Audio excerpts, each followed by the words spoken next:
স্কুলে স্বাধীনতা দিবস উদযাপন কেমন হলো সেই বিষয়ে দুই বন্ধুর মধ্যে একটি সংলাপ রচনা। 5 নাম্বার। এই সংলাপটি শুধুমাত্র দশম শ্রেণীর জন্য ইম্পর্টেন্ট। প্রথমে অবশ্যই হেডিং করতে হবে সংলাপ রচনা, স্কুলে স্বাধীনতা দিবস উদযাপন কেমন হলো। অর্ণব প্রথম বন্ধু আর দ্বিতীয় বন্ধু রাহুল। অর্ণব রাহুলকে বলছে, হ্যালো রাহুল, কালকের স্বাধীনতা দিবসের অনুষ্ঠানটা কেমন লাগলো তোর? রাহুল বলছে, অসাধারণ লাগলো। সকালেই যখন স্কুলে পৌঁছালাম চারিদিক ফুল আর রঙিন ফিতেতে সাজানো দেখে মন ভরে গিয়েছিল।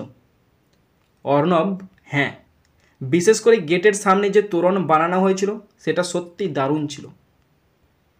রাহুল, পতাকা উত্তোলনের সময়টা ছিল সবচেয়ে আবেগময় মুহূর্ত। আমাদের প্রধান শিক্ষক পতাকা তুললেন আর সবাই মিলে জাতীয় সঙ্গীত গাইলাম। অর্ণব, ঠিক বলেছিস, আমার গায়ে কাঁটা দিয়ে উঠছিল তখন। তারপরে সাংস্কৃতিক অনুষ্ঠানও দারুণ হয়েছে।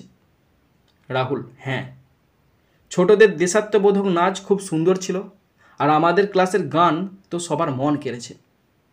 অর্ণব, বক্তৃতার অংশটাও খুব ভালো লেগেছে। প্রধান শিক্ষক স্বাধীনতা সংগ্রামী ইতিহাস, মহাত্মা গান্ধী, নেতাজি, ভগৎ সিংহদের ত্যাগের কথা বললেন। রাহুল, হ্যাঁ, শুনে মনে হলো আমরা কত ভাগ্যবান যে স্বাধীন দেশে জন্মেছি।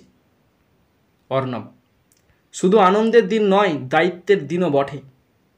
আমাদের উচিত দেশের উন্নতির জন্য ভালো কাজ করা। রাহুল, একদম ঠিক। অনুষ্ঠানের শেষে মিষ্টি বিতরণটাও ভালো লেগেছে, সবাই খুশি মুখে বাড়ি ফিরেছিল। অর্ণব, হ্যাঁ, সত্যি বলতে গেলে এবছরের স্বাধীনতা দিবস উদযাপন আমার জীবনে অন্যতম সুন্দর স্মৃতি হয়ে থাকবে।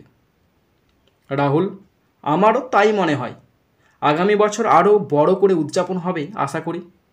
অর্ণব, অবশ্যই। ঠিক আছে, এবার পড়াশোনা শুরু করা যাক। রাহুল, ঠিক আছে, দেখা হবে কাল।